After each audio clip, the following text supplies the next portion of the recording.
We often believe that the feelings we experience are caused by external situations, for example, the behavior of other people. So, one example would be I'm depressed because I didn't get the job I really wanted, or my partner made me so angry. So, what really makes us feel the way we do about a situation is not actually the situation or the behavior of someone else. It is how we perceive and think about it. It's an interpretation, so to speak. We often assume that the situations causes the feelings, but if we do this, we miss the step in between, which are actually our thoughts and perceptions about the situation. So let's hone in on the thoughts, because I want to talk about unhelpful thinking styles that are very common. So when we think that way, and interpret situations that way, they might not actually be very helpful. So, for example, the first one I want to talk about is all or nothing thinking. Sometimes we call it black and white thinking. So, if I'm not perfect, I have failed. So, either I do it right or not at all. So, is that generally helpful, or is there a little bit of gray in between?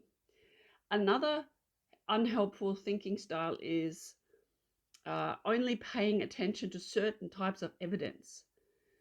So noticing our failures, but not seeing our successes.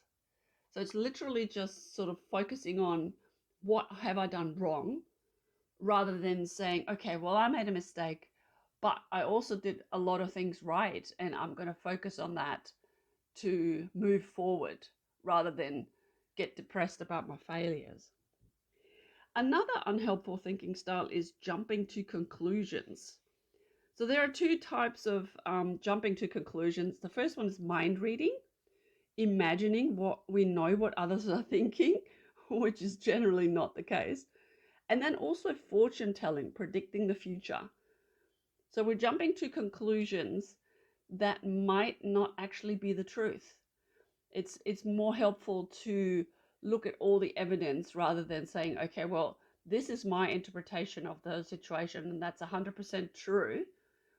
A good exercise for that is sit down and say, well, are there any other ways, that person could have behaved this and that way, or any other reasons? Sorry, is there any other reason or multiple reasons? Could that be possible that they actually acted because of something completely different and had nothing to do with me? Another unhelpful thinking style is emotional reasoning. So assuming that because we feel a certain way, that we think must be true. I feel embarrassed, so I must be an idiot. Well, we can all question that, because that's certainly not true. We feel embarrassed for, all sorts of reasons, but not because we're an idiot. Labeling is also very unhelpful. So we're assigning labels to ourselves or other people. I'm a loser, I'm completely useless, and they are such an idiot. So we're labeling that doesn't open the door to any other possibility, and that is unhelpful because it, backs us into a corner, and we're kind of stuck with that. Another unhelpful thinking style is overgeneralizing. So everything is always rubbish, nothing is ever good.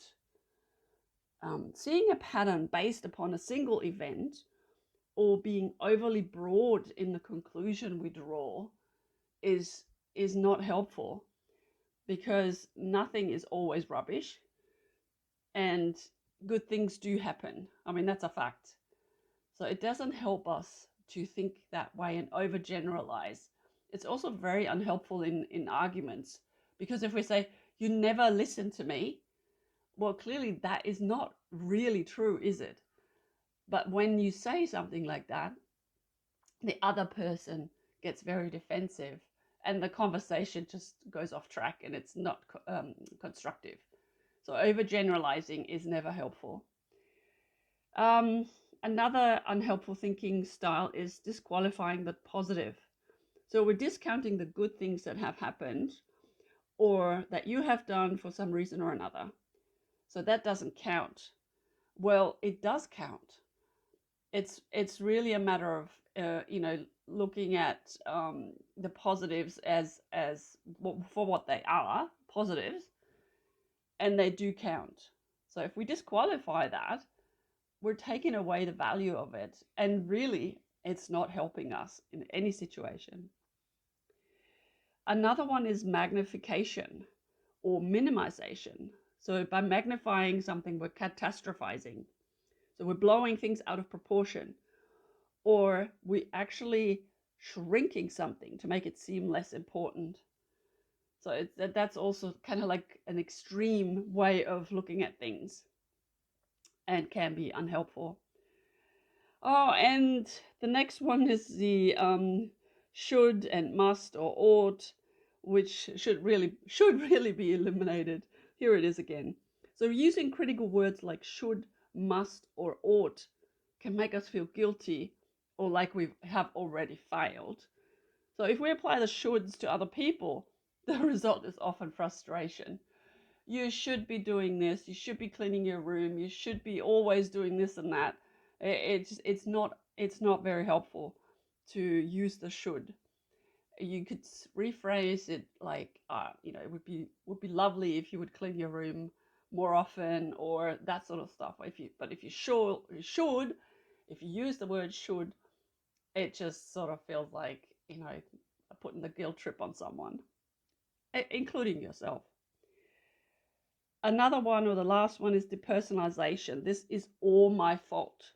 So blaming yourself or taking responsibility for something that wasn't completely your fault is not helpful. Also, blaming others for something that was your fault is also not helpful. So taking responsibility for anything you've done is helpful, and blaming others, well, again, it's a different conversation, rather than saying, well, you always do this or you always do that, and you're to blame for everything. So that was a list of unhelpful thinking styles that I can definitely go into detail as well, a little bit more in a different podcast. Thanks for listening.